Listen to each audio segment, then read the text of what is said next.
Olá, eu sou Luciane Raposo e esse é o Literatura para a Vida. Hoje eu queria conversar com vocês sobre uma expressão que, se eu não me engano, foi a Nélida Pinhon que cunhou numa entrevista algum tempo atrás. Ela usou a seguinte expressão para se referir à sociedade brasileira: sociedade da imitação. Querendo dizer que nós somos uma sociedade que não constrói, de modo geral, o próprio conhecimento, mas absorve os conhecimentos dos outros e não ressignifica isso. É claro que o ser humano aprende pelo exemplo, aprende pelo olhar dirigido ao outro, aprende através dos livros. Os livros nada mais são do que reservatórios de cultura, de conhecimento, de aprendizado que outras pessoas sistematizaram e que nós temos acesso a partir daí. Então não há nada de errado em aprender com o outro. Mas o que a Nélida quis dizer, e que eu concordo totalmente, é que nós somos uma sociedade, grosso modo, que tem ojeriza ao ato de aprender, porque aprender dá trabalho. E esse trabalho faz com que o resultado demore. Quando você se dispõe a mudar qualquer área da sua vida, você vai precisar passar por fases de grande entusiasmo no início, de desaceleração, sei lá que termo vamos utilizar, quando esse entusiasmo baixa, e de persistência, quando você não quiser fazer. Porque a gente sabe que quem quer fazer só o que quer é criança. E crianças, de modo geral, não têm a vida com que sonham para o futuro. Elas têm uma vida de crianças, mas toda criança sonha em alcançar algo. Então, o que a Nélida quer dizer, e eu concordo inteiramente, é que nós somos uma sociedade que prioriza o imediatismo, prioriza a imitação do outro. Com o avanço de redes sociais como o Instagram, que eu uso sim, acho bastante útil em alguns aspectos, nós percebemos que os especialistas de última hora estão abarrotando a rede de conhecimentos recortados, muitos deles contraditórios. Ontem eu brinquei numa aula para adultos que há uma confusão enorme. Um especialista manda que você eduque seus filhos de um jeito, o outro manda do outro, um diz para você fazer isso, outro diz para fazer aquilo, beba água, não beba água, tire o café, coloque o café, malha às 5 da manhã, não malha às... Tudo muito confuso, tudo com receita pronta. E qual é o problema? O problema é que quando nós imitamos os outros, nós nos tornamos cópias.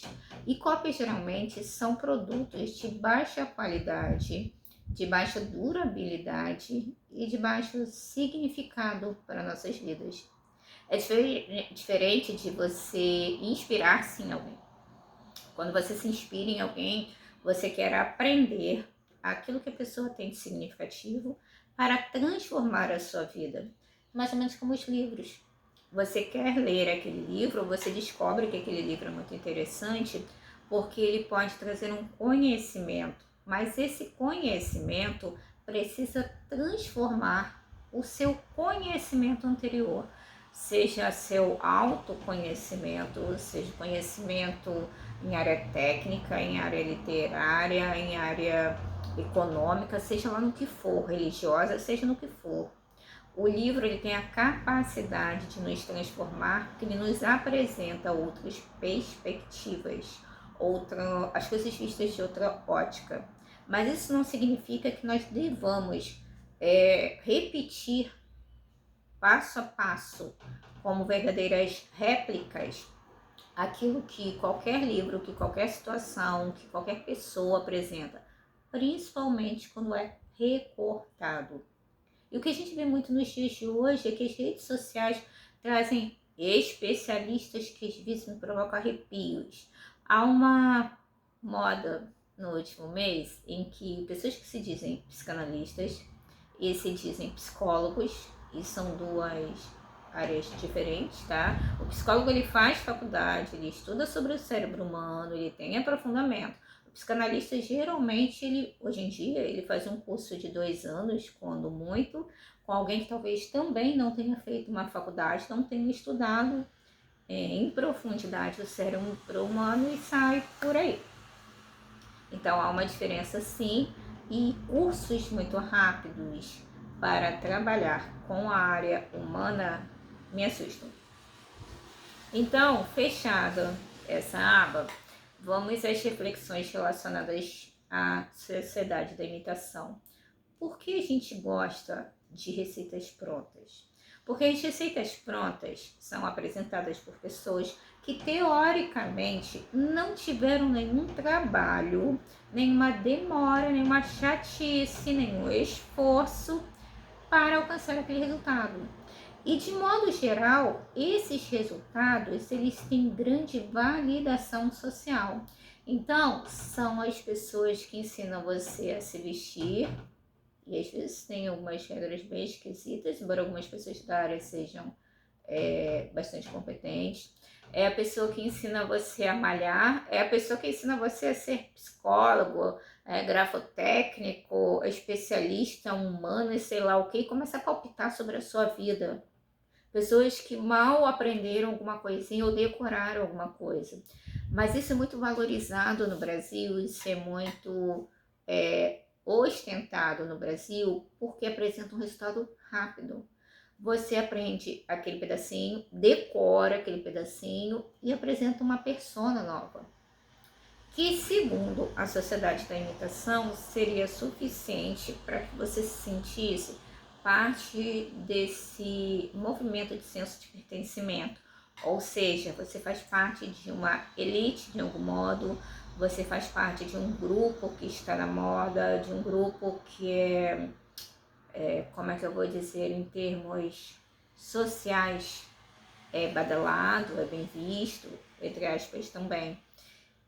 Tanto que a gente viu nos últimos 2 anos anteriores um verdadeiro boom de especialistas sobre bilionários. Lembrando que o número de bilionários no mundo não é tão grande assim.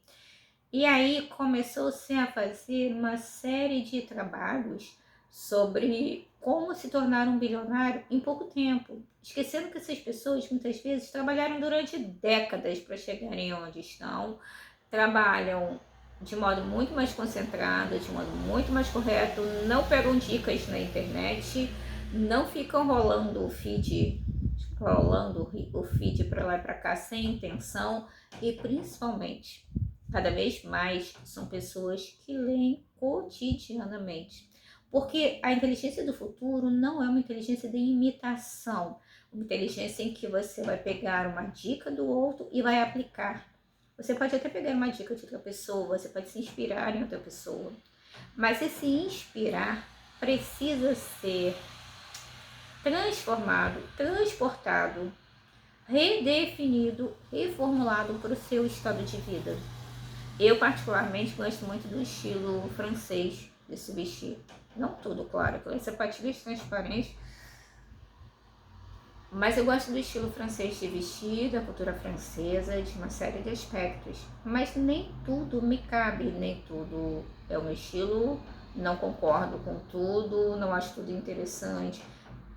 Eu não posso e não devo me tornar uma cópia das francesas. Eu devo me tornar a minha melhor versão. E para isso, os livros, os estudos, o exercício físico, as orações, claro, porque eu sou cristã católica, então traz um equilíbrio muito grande. O cuidar do ambiente, o desacelerar, o estar menos copiando os outros e mais inspirando-se em exemplos claros, em exemplos de pessoas que realmente colheram frutos. A leitura é muito significativa nesse sentido, mas ler, estudar, procurar aprender algo dá trabalho, dá esforço, dá frustração. Muitas vezes a gente se sente burro, muitas vezes a gente se sente incompetente, muitas vezes a gente se compara com o outro. É a velha história de ser fluente em inglês em 6 meses, que ninguém nunca conseguiu provar, de aprender francês em alemão dormindo, lembrando que o cérebro precisa daquele tempo do sono profundo para recuperar o nosso corpo, para recuperar a nossa mente. Então, mais do que uma sociedade da imitação, em que todo mundo vai atrás de coisas ridículas, como aquele bonequinho Laburu, que é uma das coisas mais feias que eu já vi na minha vida, gastando um dinheiro que poderia gastar para investir numa vida realmente sofisticada, porque a sofisticação, ela tem qualidade, ela tem inteligência, ela tem bom senso, ela tem sensatez, ela tem cultura e ela sabe selecionar o que é essencial e descartar o que é acessório. Nesse sentido, eu vivi essa experiência dias atrás, quando fui à Bienal do Livro do Rio de Janeiro. Evitei Bob Good como se fosse uma festa. Enfim, e aí eu trouxe alguns livros e sempre que eu falo assim, eu comprei 8 livros, e disse, meu Deus do céu, porque o livro no Brasil está muito caro. Mas eu sabia onde eu queria ir, eu sabia o que eu queria fazer. Então, ao invés de ficar naquelas filas imensas para tirar fotos, que todo mundo tira mais ou menos igual, e que isso não tem nada de, como é que eu vou dizer, de especial, no sentido de que é algo só meu, porque hoje em dia todo mundo quer ser especial, né? Quer ser diferente, algo que eu fiz, que ninguém mais fez. Se a gente for perceber, as fotos em eventos como a Bienal nos dias de hoje, elas são todas muito parecidas, porque as pessoas fazem filas e tiram fotos nos mesmos lugares. Então, o lugar interessante que eu gostei muito, que inclusive a iluminação estava muito ruim, foi a ocupação Machado de Assis, meu autor brasileiro favorito, e tinha uma reprodução do gabinete de leitura dele. E um aspecto interessante é que tinha um facsímile da caderneta de estudos de grego, de um homem que possivelmente não frequentou a escola regular, que vinha de uma sociedade extremamente estratificada, que vinha de uma pobreza, que aprendeu a ler e a escrever, e aprendeu alemão aos 60 anos, já com problemas de visão. E aquilo foi muito interessante, porque mostra que Machado estava o tempo todo comprometido com o seu aprendizado, não com dicas rápidas. E aí eu comprei este, do meu filósofo alemão favorito, o Anselm, embora o título em português seja meio cafona. Comprei livros pockets, porque não foi pelo preço não, tá, gente? Não estava nem tão barato assim. Mas eu gosto muito do trabalho da LPM e eu sou uma leitora de rua, muitas vezes. Eu tenho livros no quarto, na estante, né, do quarto. São os livros que eu estou lendo, eu vou ler. Tenho livros aqui, deixo um livro na escola, que eu vou lendo também. Mas eu sou uma leitora de rua, eu sou uma leitora que lê no supermercado, na farmácia, qualquer lugar. Ao invés de me estressar e ficar xingando os outros, eu estou lendo. Então, eu fui à LPM e comprei estes aqui, e comprei também alguns romances na Pedra Azul. E comprei também o livro Hábitos Atômicos, que eu estou interessada em ler, porque eu gosto de livros de desenvolvimento pessoal. Não gosto de livros de autoajuda, porque autoajuda também é diquinha copiada do copia e cola da internet.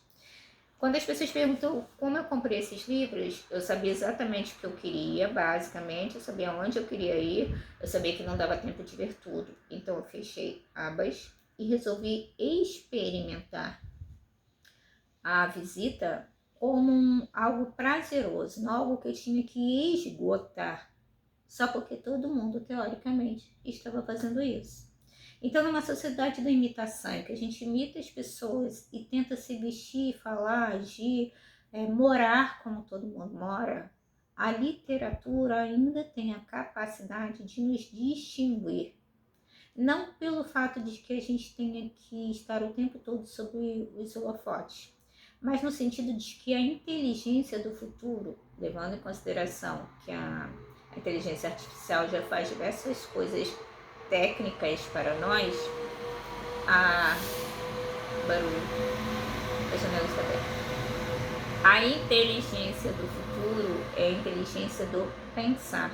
E se percebermos, os bilionários, as grandes fortunas, os grandes líderes mundiais e os futuros líderes da sociedade, eles estão aprendendo a pensar, não simplesmente recortar e colar uma dica que às vezes não nos cabe.